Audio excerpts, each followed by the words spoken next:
High বন্ধুরা। আরে আরে এই দেখো আজকে কি নিয়ে চলে এসেছি। আজকে নিয়ে এসেছি লাল শাকের তরকারি।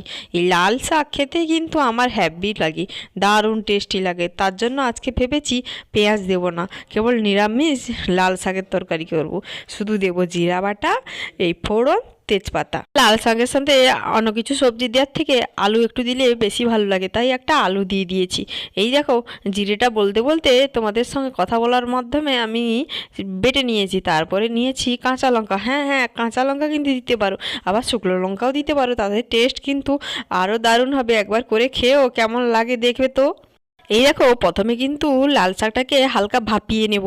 না ভাপালেও হতো, এমনি করলে ভালো লাগতো, কিন্তু থাক, একটু ভাপিয়ে নিলে আরও ভালো হয়, যাতে আলুটা ভালো করে সেদ্ধ হয়ে যায়। এই জলটা কিন্তু আর ফেলবো না, এটাকে রেখে দেব। তারপরে কড়াইয়ের মধ্যে তেল দিয়ে দিয়েছি। এবার দিয়ে দেব ফোড়ন। ফোড়নটা একটু হয়ে এলেই দিয়ে দেব কিন্তু আমাদের কাঁচা লঙ্কা। কাঁচা লঙ্কা দিলে তরকারির টেস্ট আরও দারুণ হয়। সঙ্গে তো হলুদ গুঁড়ো, লঙ্কা গুঁড়ো এগুলো দিতেই হবে, না হলে ঝাল ঝাল না লাগলে কি আর তরকারি ভালো লাগে।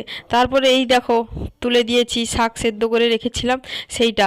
এই জলটা মারবে, তার জন্য এবার ঢাকনা দিয়ে দেব। বেশিক্ষণ একটু নাড়াচাড়া করে নিলাম, বেশিক্ষণ রাখা যাবে না, আগে যেহেতু সিদ্ধ করে নিয়েছি তাই ভেবেছি হালকা ঢাকনা দিয়ে মতো লবণটা দিয়ে দিলাম। তারপরে এই ঢাকনা দেওয়ার পরে কিন্তু তারপরে হালকা করে চিনি বাটা দিতে হবে। চিনি দিয়ে দেবো। এখানে দেখো জিরে বাটা দিয়ে দিয়েছি।